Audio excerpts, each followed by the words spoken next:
వర్మగారు ఇప్పటికీ మీ ఇంట్లో వాళ్ళు ఎన్ని సందర్భాల్లో మాట్లాడినా మీరు ఒక చాలా దేవదూత, మీరు భూమి మీద పుట్టిన అవతార పురుషుడు, లేకపోతే ఇంకేదో భగవద్గీతని మొత్తం ఒక శ్రీకృష్ణుడు ఈ టైప్లో మాట్లాడతారు మీ ఇంట్లో వాళ్ళు.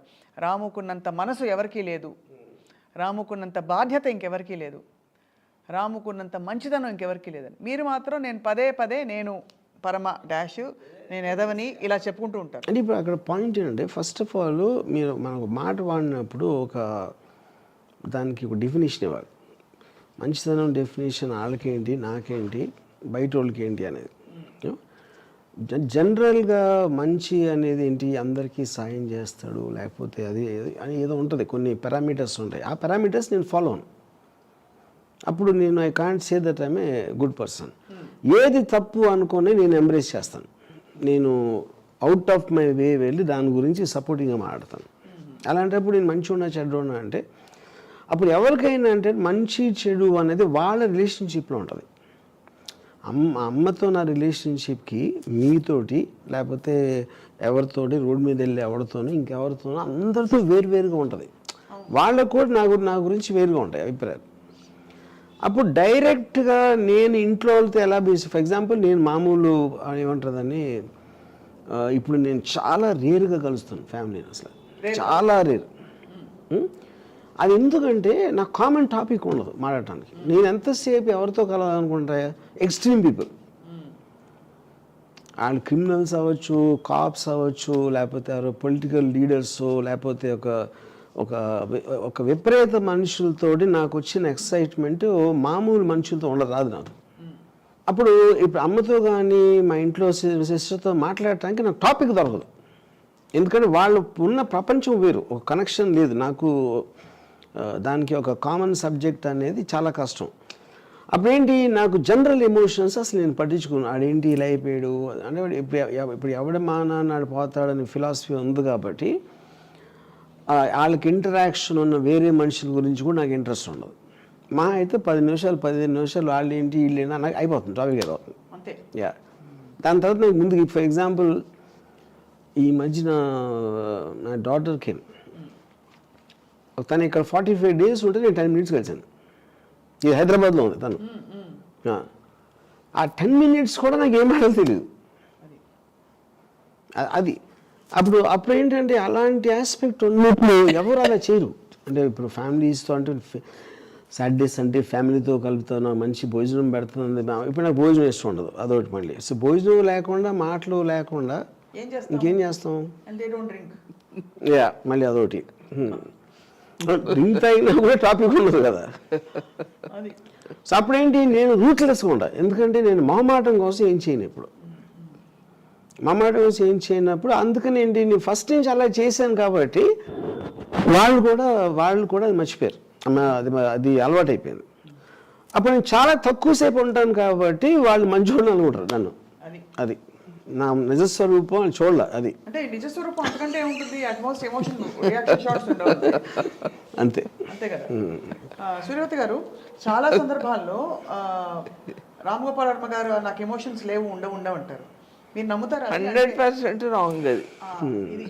అది ఎలా అంటారు, డంకా చెప్తారంటారు, అలా చెప్తున్నాను. ఇప్పుడు నేనేంటంటే, నేను ఎప్పుడు కూడా ఎమోషన్స్ లేవని చెప్పలేదు, ఎమోషన్స్ కంట్రోల్ చేస్తానని చెప్పాను. చాలా డిఫరెన్స్ ఉంది దానికి దీనికి. అంటే డీప్ గా ఫీల్ అవుతారు కానీ దాన్ని తొక్కేస్తారు పాప అక్కడ, అంతేనా? నో, అది I try to understand the emotion. మీరు అండర్స్టాండ్ చేసుకున్న దేనికి మీరు భావోద్వేగం పొందరు. ఇప్పుడు నాన్నగారు చనిపోయినప్పుడు ఎప్పుడే అడగలేదు. ఎప్పుడు?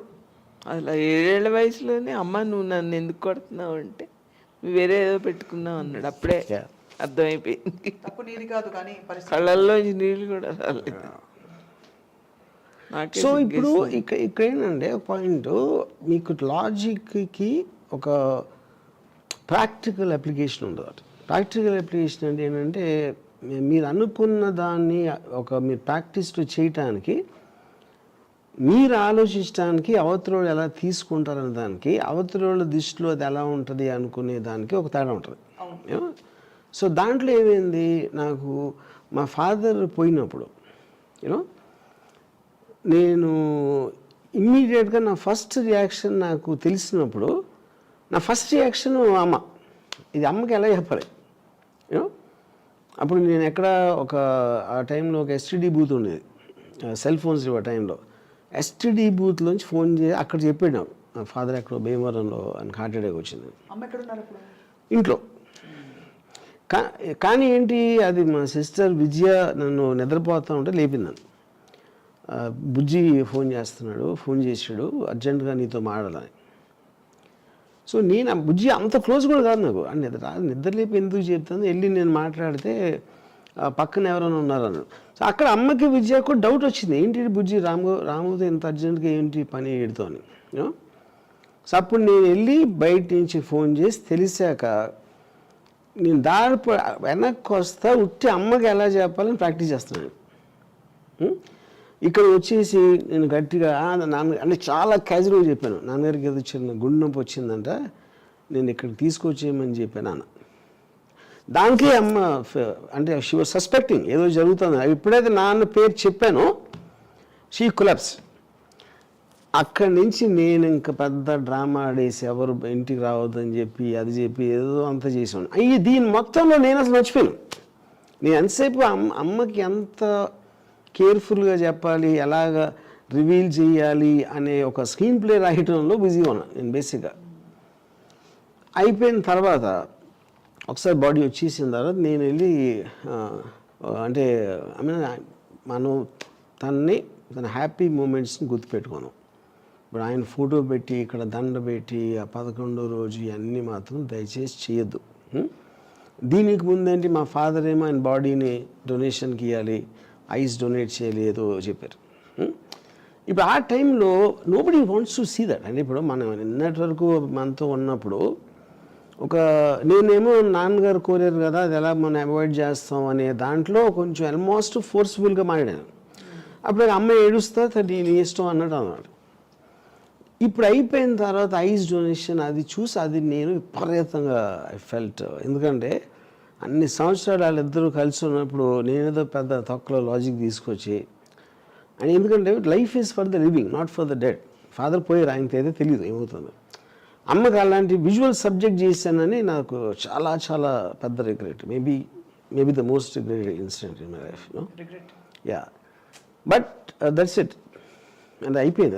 అంటే that's one of the flops I made ఆ డెసిషన్.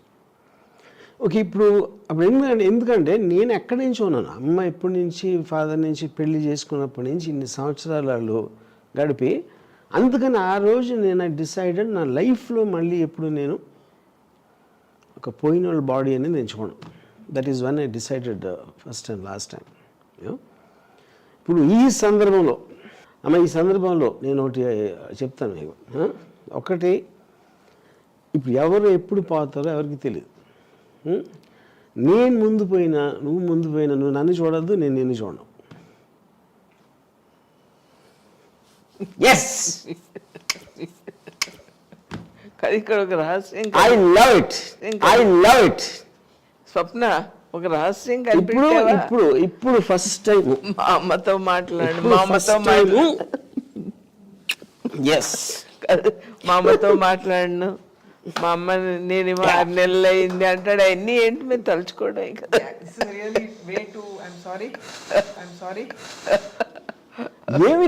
పెద్ద దొంగ తనకు తానే బయట పెట్టేసుకున్నాడు. ఇంతకన్నా అండర్స్టాండింగ్ ఉంటుందా? ఉండదు. యా, కాదు 20 ఏళ్ల కొడుకు. కానీ ఇది గుర్తుపెట్టుకోండి, అమ్మ 100% పాటిస్తుంది, నాకు తెలుసు అది. అది 20 ఏళ్ల కొడుకు చెప్పడం వేరు స్వప్న. 20 ఏళ్ల కొడుకు మా అమ్మ ఇష్టం, మా చెల్లెలు ఇష్టం, మా తమ్ముడు ఇష్టం అంటాడు. సరిగ్గా 4 ఏళ్ళకి మారిపోతాడు. దానికి ఆ చెల్లెలకి ఏమి ఇచ్చేస్తున్నారో అని చూస్తుంటాడు అమ్మ. అలాంటిది ఈ పిల్లోడు అసలు 20 ఏళ్ళ వయసులో ఏ ప్రేమ ఉందో కుటుంబం అంటే ఇప్పుడు కూడా అదే ప్రేమ. దాంట్లో అసలు ప్యూర్ అంటే ప్యూర్. ఇది నేను 100% ఫస్ట్ ఆఫ్ ఆల్ ఇది చెప్తున్నాను. ఇప్పుడు మీరు పర్టికులర్ పాయింట్లో మీ ఇంట్లో ఉంటారు కాబట్టి మీరు ఆ వ్యక్తితో ఇంటరాక్షన్ ఎక్కువ ఉంటుంది కాబట్టి దాని మూలాన మీకు ఒక ఎమోషన్ డెవలప్ అవుతుంది. కానీ అదే ఎమోషన్ ముందుకెళ్ళి మీకు కంప ముంచుతుంది. ఎందుకంటే ఆ రిలేషన్షిప్స్ వల్లనే మీకు అవన్నీ ఒక జైల్లాగా తయారవుతాయి. ఇది అవ్వట్లేదని బాధపడి ఆడ అలా అయిపోయాడని ఇది అయిపోయి ఇలా నన్ను అన్నాడు అని, ఇదంతా కూడా ఫ్యామిలీ ఆస్పెక్ట్ అనేది అసలు అవుట్డేటెడ్ సిస్టమ్. అది ఇప్పుడు నేను చాలా స్ట్రాంగ్గా నమ్ముతాను. ఆ కాన్షియస్నెస్ అనేది ఏది